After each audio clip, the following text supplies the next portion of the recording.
Well, it's morning here. Good morning once again. We're going to go ahead and start on lesson 5.5, the second half. Once again, welcome back. Thanks for checking in and watching these videos.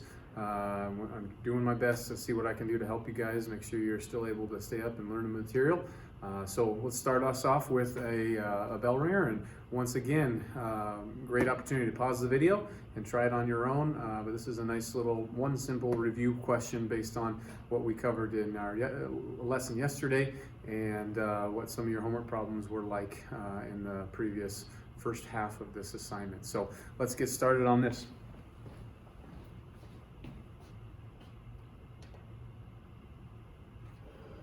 So the question wants us to rewrite sine squared 2x, cosine 2x using those power reducing formulas. So just involving a single power of cosine, and it's okay to have a single power of cosine with multiple angles. So what this is just utilizing is what we learned yesterday about two of our three power reducing formulas. The sine squared u is equal to 1 minus cosine 2u over 2. And cosine squared u is 1 plus cosine 2u over 2. So we're going to go ahead and utilize both of these. If I've got sine squared 2x, notice what my u is. 2x is going to be u in this situation. So I'm going to go ahead and substitute 2x into this expression right here and for u. Well, if I put 2x in the place of u, notice that's going to be 2 times 2x, or I'm going to get a 4x right there. So I should have a 1 minus cosine 4x all over 2. That replaces my sine squared 2x. I've done the power reducing on that. Now let's do the power reducing on the cosine squared 2x. Once again, 2x is in the place of u, and if that's the case, then this would be 2 times 2x, and so we get, replacing cosine squared 2x, we get 1 plus cosine of 4x all over 2. Now, to finish cleaning things out here, we've got the two fractions to go ahead and multiply, and if you notice, the numerator is just the factored form of the difference of squares. So I really have 1 minus cosine squared 4x in the numerator. If I were to go ahead and FOIL this numerator out, that's what you'd get, all over 4. But there's a problem here.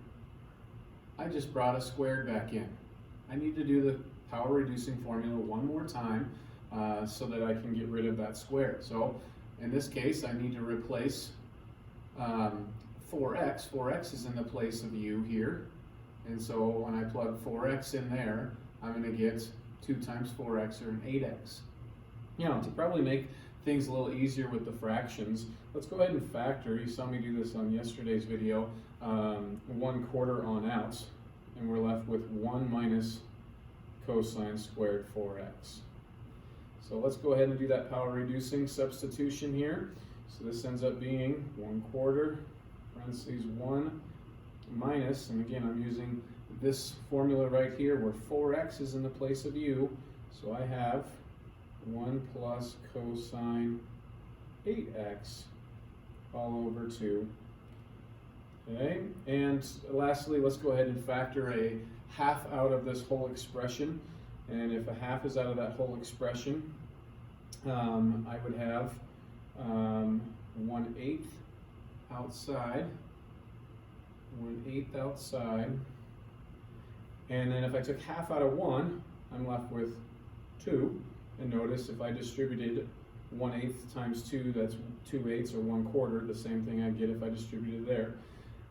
Now, this minus is on that whole term, and so I would have minus 1, but then I have to subtract cosine 8x as well if I distribute this subtraction to that whole term. So really, maybe to have been a little more accurate, I could have put this set of parentheses in there like that to make sure that I did distribute that negative through.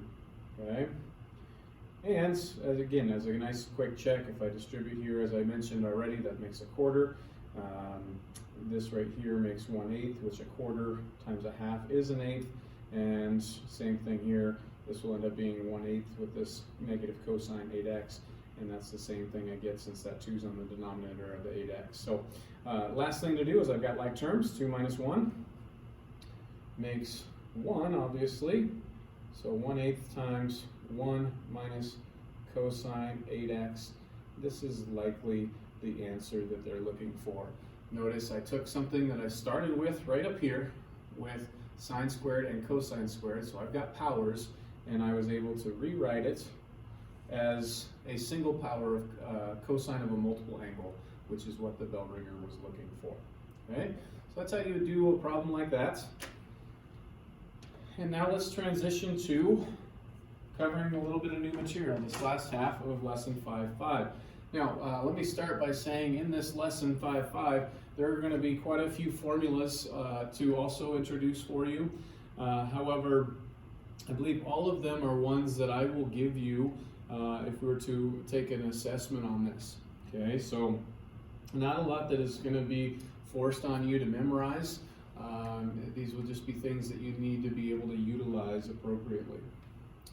So our objectives, those were a couple that we covered yesterday. So a couple that we need to finish covering today is use something called the half angle formula to rewrite and evaluate trig functions. We'll look at how we can do that here in a little bit. And then use the product to sum and sum to product formulas also to rewrite and evaluate trig functions. And then lastly, to use trig formulas to rewrite real-life problems. We'll look at one application question to close things out today. So, our half-angle formulas.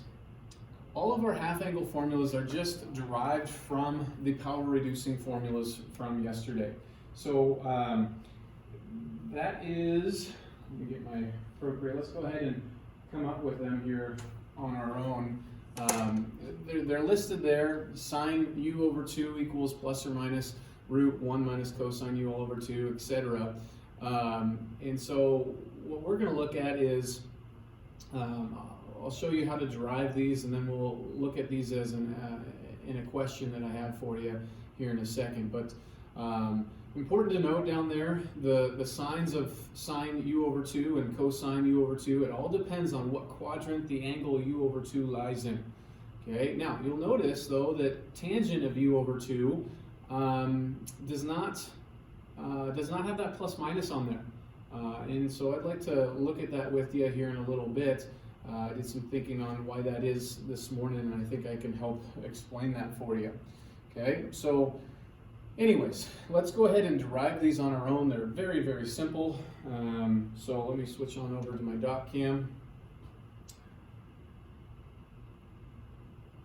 All right, so from yesterday, these are two of our power reducing formulas. I didn't want to put too much on one of these little whiteboards. So let's go ahead and see where this half angle formula comes from. So if I were to solve for sine, I've got this square on sine right now, so I'd have to square root.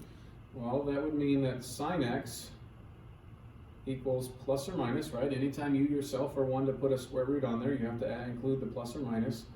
1 minus cosine 2x all over 2, right?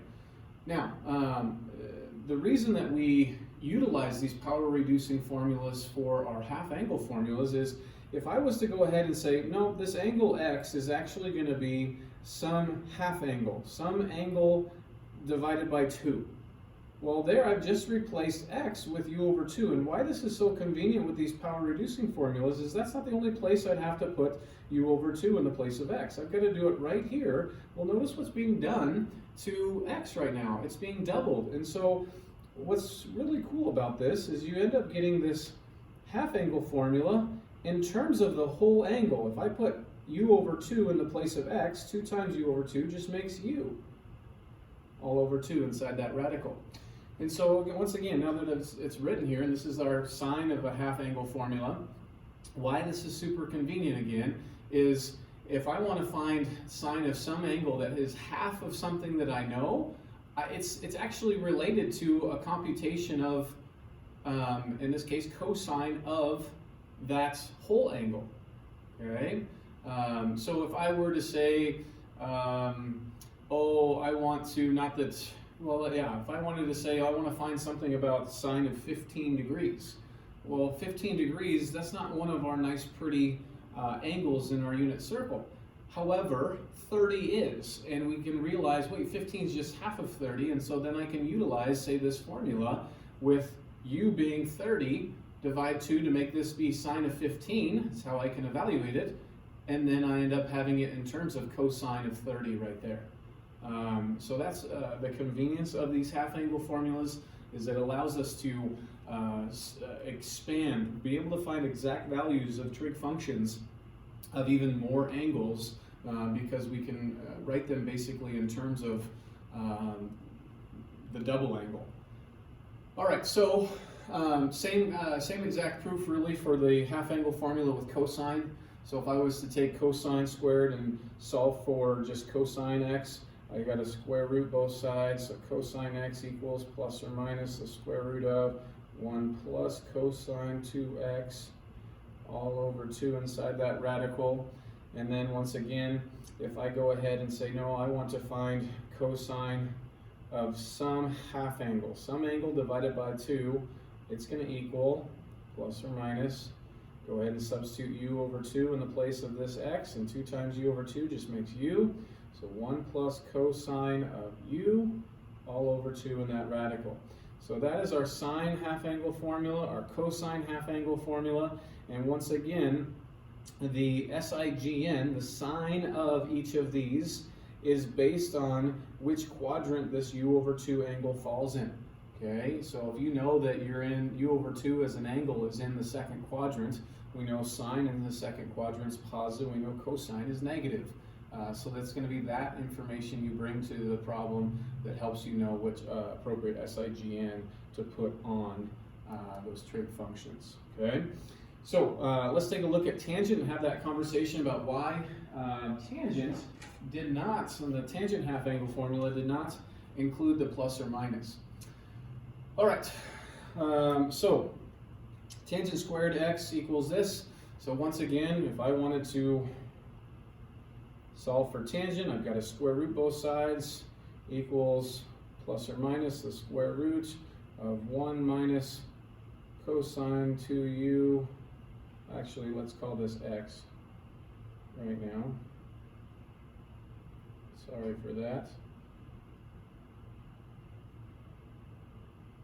All over 1 plus cosine 2x. And then if I again want to utilize this as a half-angle formula, I substitute u over 2 in the place of x, and I get plus or minus the square root of 1 minus cosine x, now u, all over 1 plus cosine u. Okay? So now that's not the formula that you saw in the previous PowerPoint slide. And that's because just like when we were working on solving trig identities or proving trig identities, we saw that we could sometimes do something with an expression look like this. Namely, I can multiply the numerator and denominator inside this radical by the conjugate of really either one of these. I'm going to go ahead and show you multiplying by the conjugate of this denominator. However, if we multiply by the conjugate of the numerator, we run into something very, very similar. So I'm going to go ahead and times the top and bottom inside this radical by essentially 1 minus cosine u. 1 minus cosine u. That's a u. Okay. Again, perfectly legal to do. That's just a value of 1 equals plus or minus the square root of. On the top, I have a binomial times itself, so that would be itself squared. On the bottom, I have the difference of squares factored form. So this ends up in the bottom being 1 minus cosine squared u. Okay. Now, when you apply your trigonometric identity, you see 1 minus cosine squared is just sine squared. And then I've got my 1 minus cosine u all quantity squared here, and I still have my square root there with my plus or minus. Okay, and now I can actually apply the square root to both the numerator and denominator. Both the numerator and denominator in that radical are perfect squares. And so I have plus or minus 1 minus cosine u all over sine u. All right, so now let's have the conversation. Why can that go away? Let me show you that at the bottom. Why can the plus minus actually go away? Well, I want you to notice something. The range of cosine is between -1 and 1. At its lowest, -1, 1 minus -1, that turns into a +2. At its greatest, 1, this turns into 0. Okay, so what do you notice then is never true about the numerator? Hopefully you'd be saying to yourself, well, the numerator is never going to be positive, and you'd be accurate. Never going to be negative, excuse me, it's always positive. Okay, so if that numerator is always positive, then this is the only thing that's going to cause us to be negative. Well, let's consider, I think it's best with a picture to explain why I don't have to deal with the plus minus. Say I'm dealing with some angle, some whole angle that is in this quadrant right here. If I would, I don't know, let's say that was 60 degrees. It's somewhat close. If I was to halve that angle, I'm now at 30 degrees. Okay? So the whole angle was 60. Well, we already said this is always going to be positive. At 60, what do we know about sine? Sine at 60 is also positive, right? And so you end up with a positive or positive, which tangent in this quadrant should be positive. So that works out really nicely. We know that the tangent of that half angle is going to be positive in that quadrant. Well, what about if an angle was over here? I don't know, call it 160 degrees. If that's 160 degrees, that's being my whole angle. When I half it, notice where it is. When I half it, it is 80 degrees, and it would be in quad 1. Again, 1 minus cosine is always going to be positive, but what do we know about sine? Sine is also positive in that situation. Okay, so that's going to force us to have a positive or positive and tangent to be positive in that quadrant. So what I want you to realize here is any angle, any whole angle that's between 0 and 180, when halved, is going to be between 0 and 90. Okay, and so what is true about sine between 0 and 180 degrees, or 0 and pi? Sine is always positive in these two quadrants. So when I take the half angle of something between 0 and 180 degrees, I am going to have some angle between 0 and 90, which is guaranteed to have as a sine value positive. So then I'm positive or positive, and that gives me an answer of a half angle in this quadrant that is indeed positive. I don't know if I'm doing it justice just yet, but let's take a look at what if my whole angle is down here between 180 and 360. Well, if you were to take an angle between 180 and 360 degrees, 180 and 360 degrees, and you were to divide by 2, you're going to find that your half angle is between 90 and 180 degrees. So every whole angle that lives down in these two quadrants, when cut in half, lives somewhere in here. Well, what is the value class of sine every single time between angles between 180 and 360? Sine of any angle between 180 and 360 is going to be negative. In that case, I have a positive, because remember, 1 minus cosine 2u is always positive, divided by a negative, which is going to force us to have a negative value for the tangent of the half angle. Well, yeah, our half angle's in this quadrant guaranteed, and tangent we know is negative in that quadrant. Okay, so once again, I don't know if I did that beautifully. It makes sense to me, but I don't know if I did the perfect job of explaining it to you. But anyways, that really is the synopsis as to why we don't need the plus or minus on the tangent half angle formula. Okay, so that probably took more time than I needed it to. Those are our half angle formulas. And so let's take a look at a problem that utilizes that. So here we are, asked to find the exact value of sine 105. Exact value of sine 105. So, my handy dandy little whiteboard here, I've got the exact value of sine 105. Now, the heading on that PowerPoint slide said to do this by using a half angle formula. So if I was to do that, I want to ask myself, what do I know about 105? Sine of 105 degrees is equal to sine of 210 divided by 2, right? And if that's the case, then I can use my sine half angle formula that we just looked at, which says this thing right here. I'll copy it down onto this one right here. Sine of u over 2 equals plus or minus the square root of 1 minus cosine u, all divided by 2. Okay, so this is the half angle formula I'm going to go ahead and use. Here I've got my sine of 210 divided by 2, so that means that my u is 210 degrees. So this would equal plus or minus the square root of 1 minus cosine 210. I just said u was 210, all divided by 2. And now cosine of 210, that's an angle that we should be pretty comfortable with. So what's going on in my head when I'm trying to evaluate cosine 210? I'm picturing where is 210 degrees? It is just 30 degrees past the 180, meaning that's a 30-degree reference angle, meaning the value at cosine 210 is similar to the cosine of 30. However, the difference is the cosine at 30 is the opposite. So cosine of 210, that's my itty-bitty reference angle. So cosine, or my x value, it's actually at its biggest negative, I would say, of root 3 over 2. So this is negative root 3 over 2 right there. Well, if I have 1 minus negative root 3 over 2, that would be the same as 1 plus root 3 over 2, all divided by 2 in this radical, and I've got my plus minus. Now, 105, what quadrant is 105 in? 105 is in this second quadrant, and I'm asked to find the sine of 105. The sine, the y value at 105, is that positive or negative in that second quadrant? 105 may be living right there. The sine, or the y value, right up here. Since I just said up, that is a positive. So I can actually go ahead and erase my minus sign on that radical. I just want the positive principal square root.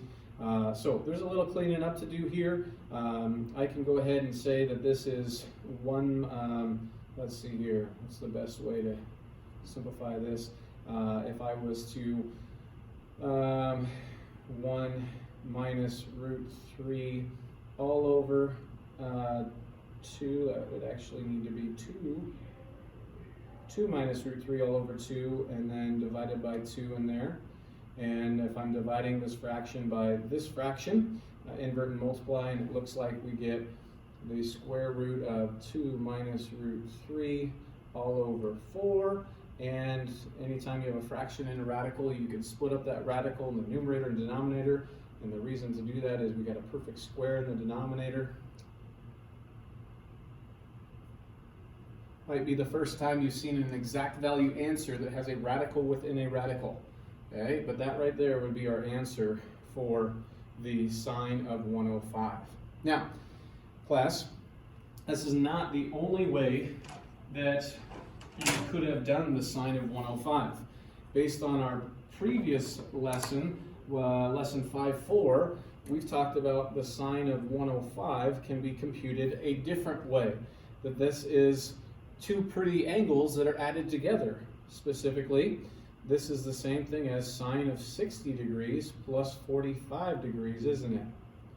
And if that's the case, I can use the sine of the sum formula. The sine of the sum formula says, again, sine keeps the same sign, so I do sine 60 cosine 45, I should have my degree signs. Sine keeps the same sign, plus sine now of 45 cosine of 60. And then if I were to compute sine of 60, again, I'm picturing, here's my 60-degree angle, my biggest of the three pretty angles in quad 1. The sine there is root 3 over 2. Cosine at 45, we love our 45 reference angles. Those are our root 2 over 2s. Sine at 45, same thing, root 2 over 2. And cosine 60, the x there, well, that's my smallest one, so that's the half. And you get root 6 over 4 plus root 2 over 4. Now, you might say, or since they have a common denominator, root 6 plus root 2 all over 4. You might say, well, Mr. Breen, that's not the same answer that we just saw doing it the half angle way. Well, the half angle way, I'm just pulling it over here, was this thing. Root 2 minus root 3 all over 2. Well, from home, I don't have my calculator up here, but go ahead and check the decimal values for each of these and you will find that they are equivalent. I do believe this can be a very challenging thing to show. I've seen this in the past years and I don't know that I have successfully shown how these two do indeed equal each other than just plug it into a calculator and show that they're decimal equivalents. Okay, so anyways, that's another way that problem could have been done. That wasn't the intent because that was out of, I think, lesson 5.4 where we did the sign of a sum, but that also could have been done. Okay, so let's move on.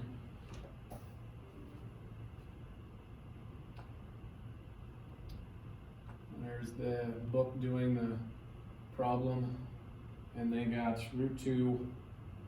Uh-oh.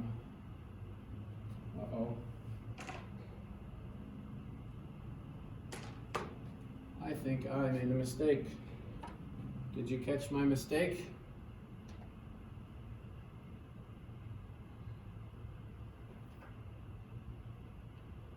I know I talked about it, but I think I wrote the opposite.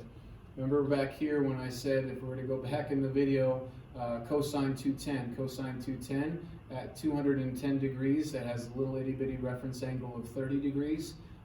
So cosine at 30 degrees is that root 3 over 2. But this cosine at 210 is going to be negative because of which quadrant I'm in. So this should be a negative. So I think if I remember correctly, I even said minus a negative makes a plus, but I never put it in there. So there's my plus, there's my plus. Keep tracing those plus signs, and there's my plus. So I apologize. That should have been the answer, but hey, that's why I'm human and I make mistakes too. Okay, and so here we go back on this last one. These two now should be decimal equivalents. Okay, I'm glad I helped fix that. This is where I miss you guys. Had you been here in class, I guarantee one of your eyes would have caught that and you would have said, oh, no, Mr. Breen, you're wrong. I think you lost this. So anyways, I miss you guys. There's that. All right. Okay, so product sum formulas. If we have any combination of products of cosine and sine, we can actually rewrite them as sums. Where this is helpful is actually in calculus. We struggle much more. It's much more challenging to say differentiate or integrate products of trig functions. But if I can rewrite them in terms of being just sums or differences, that's a lot easier to do computationally. So this is probably the main use as to where these product of sum formulas get used. Here's what they are. Again, I'm not going to force you to have these things memorized. I don't have them memorized myself. But let's go ahead and take a look at an example problem where you put one to use. So we are to rewrite the product cosine 5x sine 4x as a sum or difference. Okay, so rewrite cosine 5x sine 4x as a sum or difference. And so if I've got cosine 5x sine 4x, I can use one of two formulas really. I can use, trying to get both of these on here, but they're written on the bottom of this board. There we go. I can use one of these two technically because the order of multiplication doesn't matter. I can view this as cosine 5x times sine 4x as it's written, which in that case I'd use this formula right here for the product of sum formula, or I could rearrange these and say, well, no, that's the same thing as sine 4x times cosine 5x, and use this formula right here. And why do the latter? I feel like the former makes a lot more sense. So I'm going to go ahead and utilize this formula right here, and I'm just going to rewrite it down on this board for our sake here. Cosine u sine v equals 1/2 sine of u plus v minus sine of u minus v. Okay, so it's just a matter of really, as I like to say, plug and chug. Sitting in the place of u is 5x, so and sitting in the place of v is 4x. So u equals 5x, v equals 4x, and here we go. 1/2 sine of, I'll show all my work like a good student, 5x plus 4x minus sine of 5x minus 4x. And what's 5x plus 4x? That's obviously 9x. 5x minus 4x is x. And there you have our utilizing this formula. I've now taken something that was a product and rewritten it as a sum or a difference. If I distribute the half, you don't have to. I would see no reason to, but I certainly could. And then again, this just is something that now, having taught calculus this year, my calculus students would know how to take the integral or the derivative of this expression, whereas they would struggle to do the derivative or integral of this expression. Okay, so that's just really an application of this product to sum formula. Okay.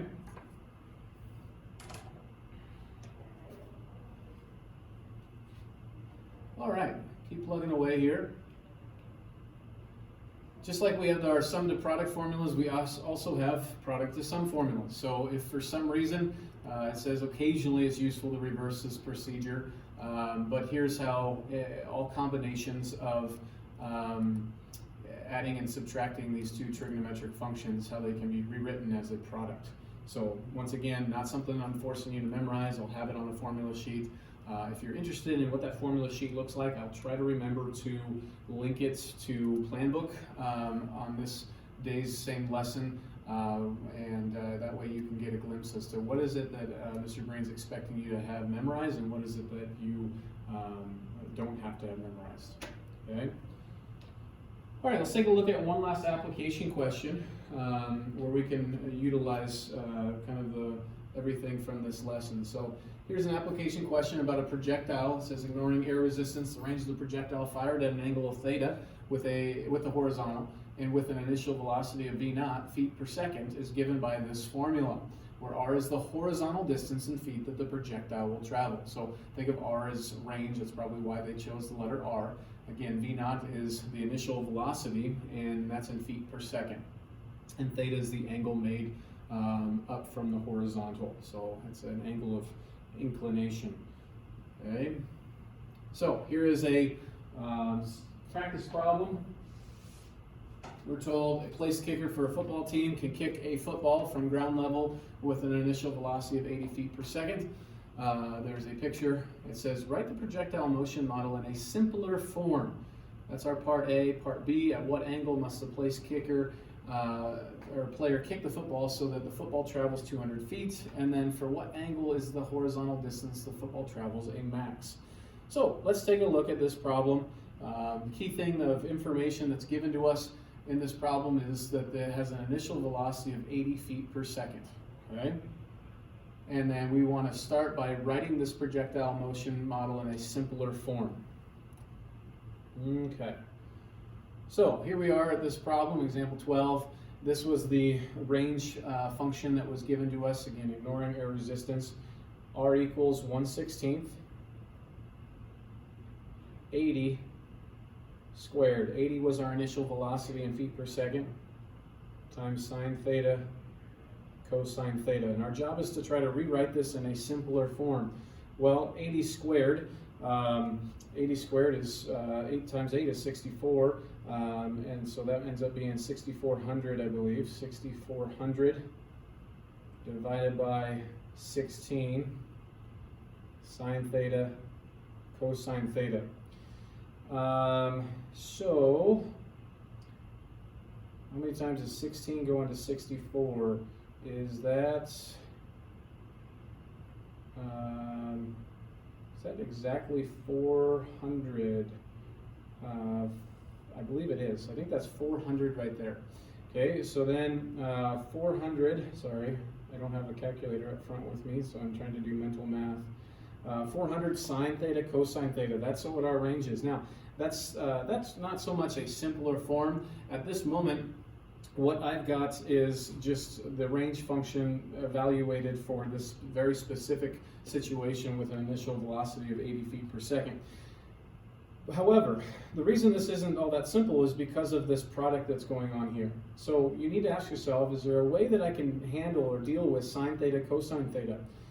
And hopefully what's coming to your mind is we learned that we learned in identity that sine 2 theta is 2 sine theta cosine theta. Do you remember that from the other day?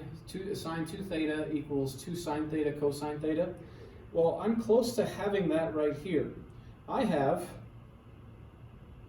400 sine theta cosine theta is what I have, right, in this problem.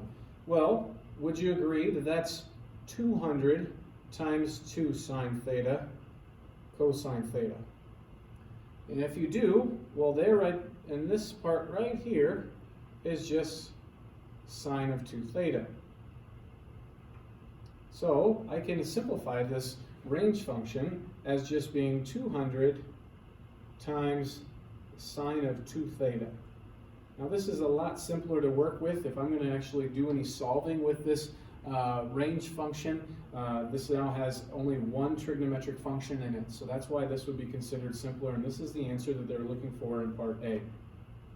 Now part B says, let me get another whiteboard here that's blank.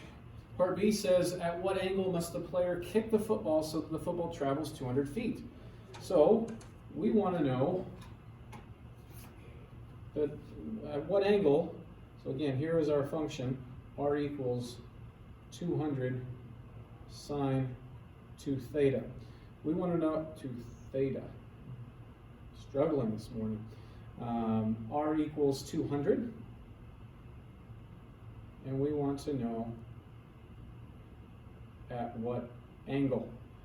So I've got to isolate, I've got to solve for that angle right there. Well, it's back to lesson 5.3 where we're solving trigonometric functions. Got to isolate the trig function. Attached is this 200. I'm going to divide it away. 1 equals sine 2 theta. So I'm trying to think about, well, where, at what angle is sine 1? Well, at what angle is sine 1? Right there at pi over 2. So that tells us that 2 theta is pi over 2. Okay? And, well, to finish it out and solve for theta, I've got to divide by 2, so theta equals pi over 4. So at what angle will this football travel the 200 feet? The angle is pi over 4, or better yet, probably 45 degrees is that angle. Okay, so that's our answer for part B. Now, part C. Part C is looking for the direction, say, or ask the question, ask what angle is the horizontal distance the football travels a maximum? Well, let's think about this. This is actually more of just an analytical approach. If this is our function, back when we graphed trigonometric functions, this value told us a lot to do with the max and the min. That value was called our amplitude, right? This is just a sine curve, okay? But this 200 is sitting as its amplitude. And so I know that the highest, or not the highest, because we're talking about how far, the farthest that this football will ever travel is 200 feet as a result of the amplitude. Because, again, what's the max that sine can take on? The max that sine of any angle can take on is 1. 1 is its max range, right? The range of sine is from -1 to 1, and so the greatest range that this football can take is when sine takes on 1. If sine takes on 1, sine of that double angle takes on 1, then that's going to be my range. That's going to be my maximum horizontal distance of 200 feet, and that's the answer for part C. Okay.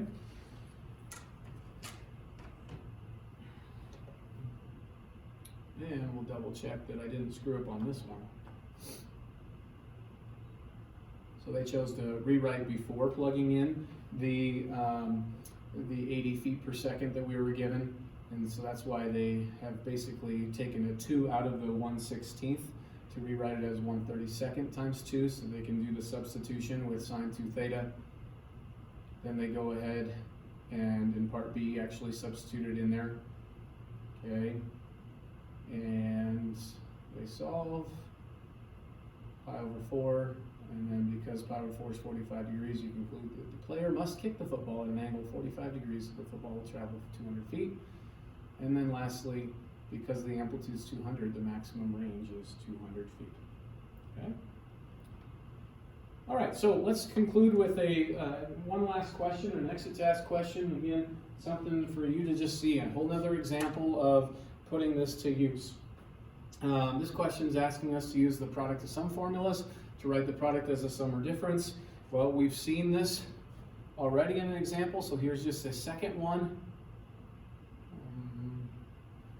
Coming here. So we've got to rewrite this as a sum or difference of trigonometric functions. So we're going to use our product to sum formula. So our product to sum formula, notice here's what they were, and we've got a sine times a sine. So this is this top one right here. I'll go ahead and rewrite it down below it. So we've got sine u sine v equals half cosine u minus v minus cosine u plus v. Okay, so what's u and what's v in this problem? Sure looks like u is 5 theta, v is 3 theta, and so let's go ahead and substitute those in there. We get a half times cosine of u minus v.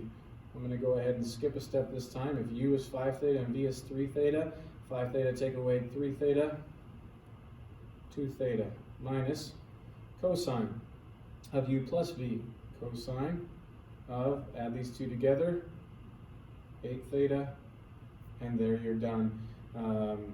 Now, technically, they might want you to distribute. We talked about this before. If you read the directions verbatim, it says to write the product as a sum or difference. Here I have some product of a sum or difference, and so they might want this. I would just look at an answer in the back of the book for an odd question to see do they want this half distributed through or not. That's how I would go about that. Okay? So that would be our answer to rewriting that sine 5 theta, sine 3 theta as a sum or difference using the product to sum formula that I showed you right here. Okay? So that pretty much wraps up this lesson. Thank you for bearing with me and putting up with my mistake that I had there. I'm not going to go re-video this because that is a lot of time, and it's good to see mistakes. I make them all the time. Just ask my wife. So anyways, here's going to be your additional homework problems to add to lesson 5.5. I'm posting this here on a Friday, so you'll have this on Friday, and then pay attention to, again, plan book for what the due date for the whole lesson 5.5 is. I'm going to go ahead and just ask that you take pictures and send them in to me through Remind or via email, and I'll go through and grade them that way as they're submitted, and we'll make things work that way. So once again, thank you very much. Hope this is helping. Stay safe. Look for some opportunities to serve others in our community, and we'll catch you on another video coming up here sometime soon. See you guys.